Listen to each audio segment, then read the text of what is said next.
You can die somewhere else. Those were the words my own son screamed at me from his doorstep. Me, who raised him with so much love, who sacrificed everything for him. But what I discovered later changed everything forever. Subscribe to the channel for stories you won't forget. My hands still shake when I recall those words. You can die somewhere else. They echo in my mind like a cracked, out-of-tune bell insisting on ringing even when there's no one to hear it. Those were the last words I heard from my own son, spoken without him even looking up from the shiny phone he was holding. I stood there on the threshold, my worn canvas bag in my hands. Inside, a few loaves of bread I'd baked from dawn, just like I used to when he was a boy, and woke up hungry in the middle of the night. That golden aroma used to fill our simple little house, and he'd run barefoot to the kitchen, his eyes shining with joy. Now, in that modern apartment, with furniture that cost more than I earned in years, that familiar scent felt like something from another world. I spent my whole life fading away so he could shine.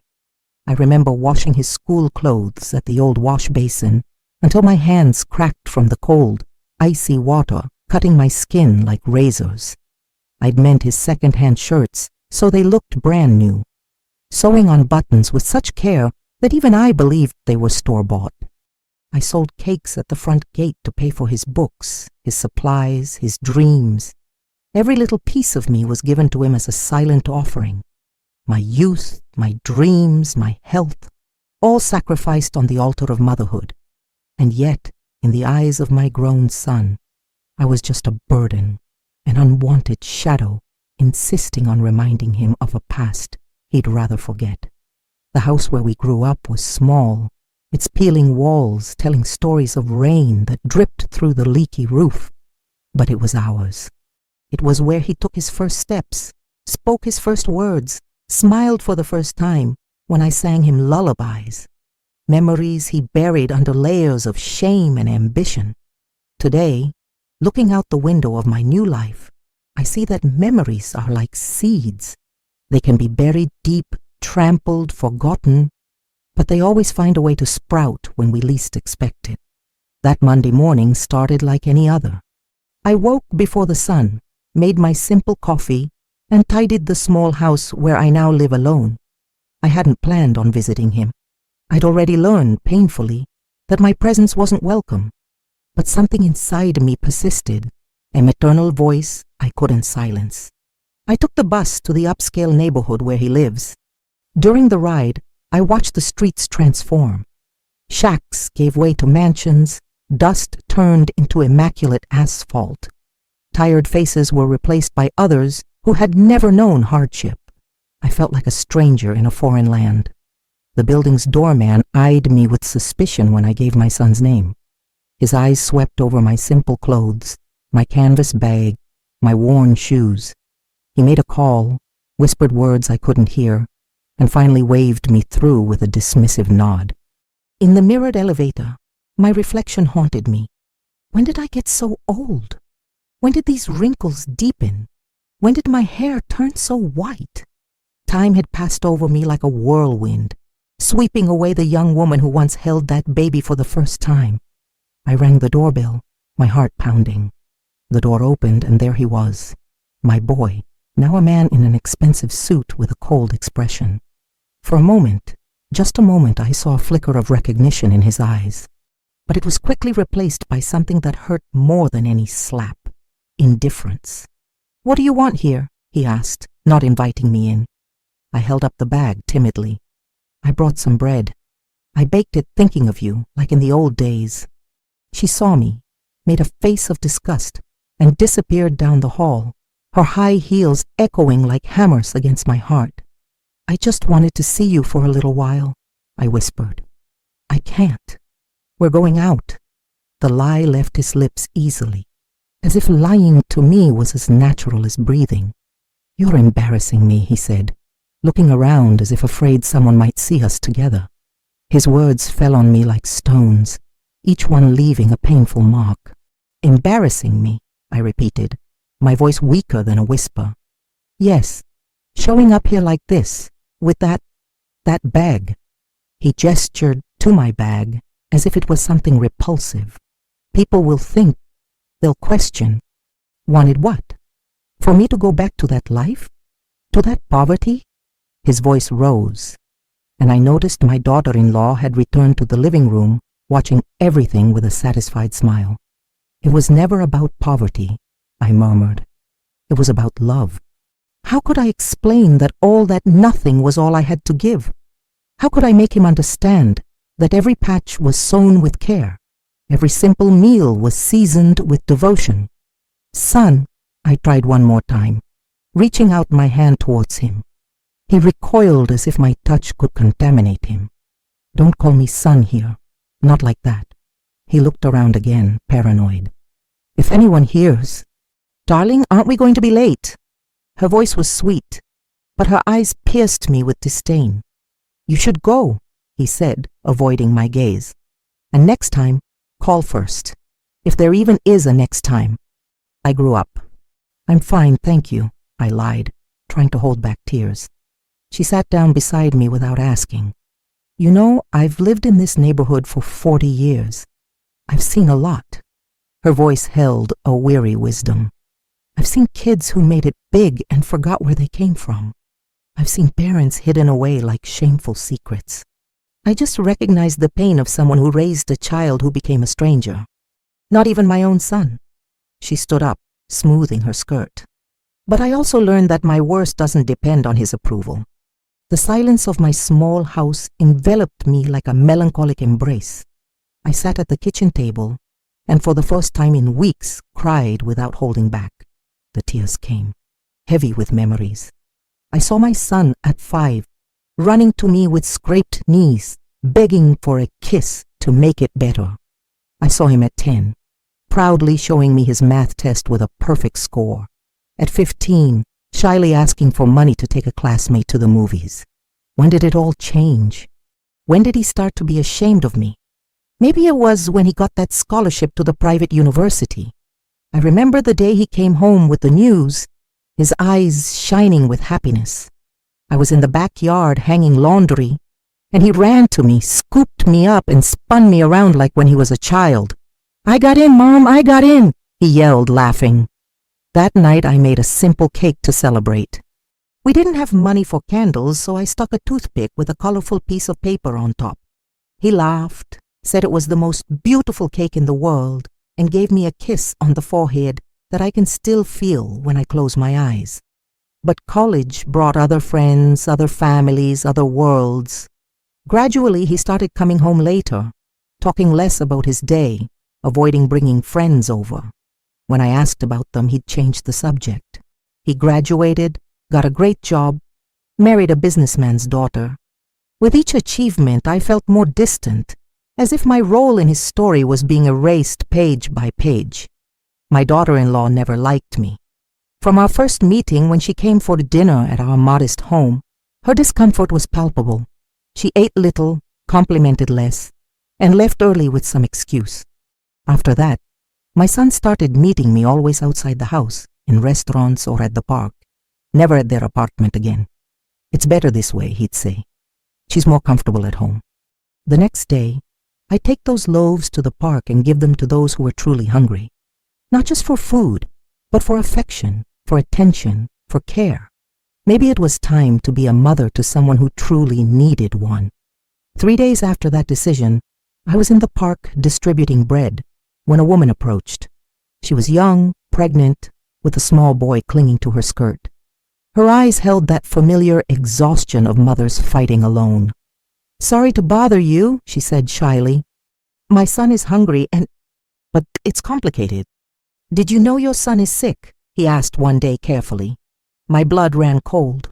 Sick? I found out he'd been admitted a week ago. A week! And no one had told me. I went up to his room, my heart pounding. Through the glass of the door, I saw him lying in bed, connected to tubes and machines. He was unrecognizable, thin, bald, his skin jaundiced. My daughter-in-law was by the bedside, scrolling on her phone. I walked in without knocking. "What are you doing here?" The daughter-in-law jumped up, furious. My son slowly opened his eyes. When she saw me, a look of panic flashed across her face. "How did you know?" she asked, her voice weak. "Does it matter?" I moved closer to the bed, my heart breaking at the sight of him. "Why didn't you tell me?" It was then that my son said the words that would be etched forever on my soul. "Go die somewhere else." The child who cried for me when he was afraid of the dark, who clung to my skirts when he felt lost, had just expelled me from his deathbed. "You didn't say that," I whispered, giving him one last chance to take it back. But he looked away, cowardly to the end. His wife smiled with satisfaction, as if she had won a war I didn't even know I was fighting. "I think you should leave," she said, her voice sweet in contrast to the malice of her words. "He needs to rest, and your presence only agitates him. You said my hand on your forehead was better than any medicine, that my lap was the only place the pain went away. Excuse me, are you a relative of the patient in room 314? Sometimes it's when we're most fragile that we need those who truly love us the most." It was in the small family I built in the park that I found the healing for the deepest wounds. 2 weeks after leaving the hospital, I was handing out bread as usual when the young pregnant mother approached me, tears in her eyes. "I need to tell you something," she said, her voice trembling. We sat on the bench where it all began, and she handed me a crumpled piece of paper. It was an old photo, faded by time. My son as a boy, sitting on my lap, both of us smiling as if nothing could ever separate us. "Where did you get this?" I asked, touching the image with trembling fingers. "My boss gave me a bunch of used books for my son. This photo was inside one of them." She hesitated. "When I saw you here, I recognized the smile. It's the same as in the photo. I remembered that day. We had gone to the park, and a photographer was taking pictures to support his family. I spent the money meant for the week's groceries to have that memory. My son, then 8 years old, complained at the time. 'Why did you spend money on this, Mom? We could have bought candy. It looks like we're really happy.' These were letters he'd written to me when he was learning to write, little declarations of love scribbled with colored pencils. 'Dear Mom, thank you for making cake for me. You are the best mom in the whole world, and then some. Mine has 5. The normal 4 and 1 chamber just for you.' Maybe he's afraid it's too late to fix it, especially when they find out they're mortal. His wife wasn't there. According to the nurse, she had left to take care of important matters. What matters could be more important than staying by her dying husband's side? I approached the bed slowly. He was unconscious, breathing with difficulty. His skin was so pale, it looked translucent, and his hands trembled even in sleep. 'May I stay a while?' I asked the nurse. 'Please stay,' she replied. 'He's been calling for you all night.' 'I always come when you need me.' I said terrible things." "Shh," I soothed him, stroking his now-gone hair. "That doesn't matter now." "It does matter," he insisted, squeezing my hand with the little strength he had. "I turned into a horrible person. I was ashamed of you, of our life, of our love." "Why?" I asked gently. "Because it was easier to deny where I came from than explain why I couldn't bring you with me." The words came out broken. "It was easier to pretend I was born into that rich world than admit I got there through your sacrifice." I felt my heart warm and break at the same time. "I never asked you to take me. I just wanted you to be happy." "But I'm not happy," he confessed. "I never have been, not since I started denying you. It's like I ripped out my own roots and tried to plant myself in foreign soil." His wife chose that moment to enter, laden with papers and a sour expression. When she saw me, her face twisted with anger. "What is she doing here?" "She's taking care of her husband," my son replied, surprising all of us. "Like you should be doing." "How dare you speak to me like that?" she shrieked. "How dare I speak to her like that?" he shot back, looking at me. "My mother, who loved me when I had nothing to offer but tantrums and nightmares." In that moment, something healed between us. It wasn't just the words, it was the recognition, the return of the boy who once promised to love me forever. My son died 3 days later, but he didn't die alone. He died with my hand on his forehead, listening to the lullabies he used to ask for when he was scared. He died at peace, after asking for my forgiveness 1,000 times, and me granting it before the first even left his lips. His wife tried to stop me from going to the funeral, but the early letters he wrote me, the ones I'd secretly kept all these years, spoke louder than her anger. The lawyer found them among his personal effects, along with a recent letter, written in his shaky hand at the hospital. Mom, if you're reading this, it's because I finally found the courage to let everyone know who you really are, the most important woman in my life. I apologize for wasting so many years trying to erase our history. You are my roots, my beginning, my truth. Every success I've had, every achievement, was only possible because you planted love where there was barren land. At the funeral, many people sought me out. Colleagues he'd spoken of, mentioning the mom who taught me everything, old neighbors who remembered the polite boy, who always said thank you for every little thing. I discovered that despite the shame he felt for me in public, he had never stopped talking about the lessons he learned. Today, 6 months later, I still bring loaves of bread to the park every morning. The family I built there has grown.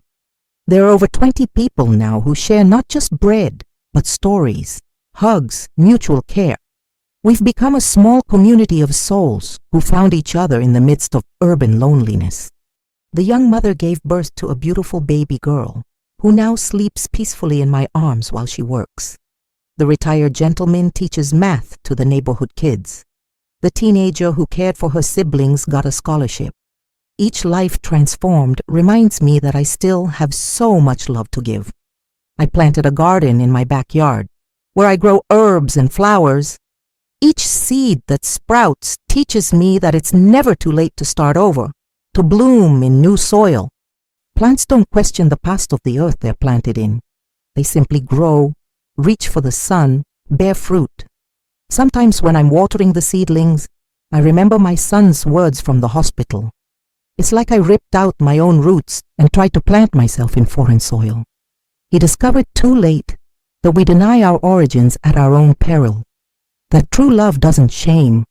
It sustains, nourishes, strengthens. I learned that being a mother isn't about being recognized or valued. It's about loving unconditionally, even when that love is rejected. It's about planting without guarantee of harvest, giving without hope of return. But I also learned that my worth doesn't depend on the recognition of others, not even my own sons. We are more than the wounds we carry. We are more than the abandonment we've suffered. We are roots that endure, even when they try to wrench us from the earth. And when we find fertile ground, whether in a park, a community, an open heart, we can still bear abundant fruit. Every loaf I bake now carries the memory of my boy, but also the hope of all the lives I can still touch. Because a mother's love doesn't die with the one who rejected it. It transforms, multiplies, finds new children to nurture. And so I continue, planting, nurturing, loving.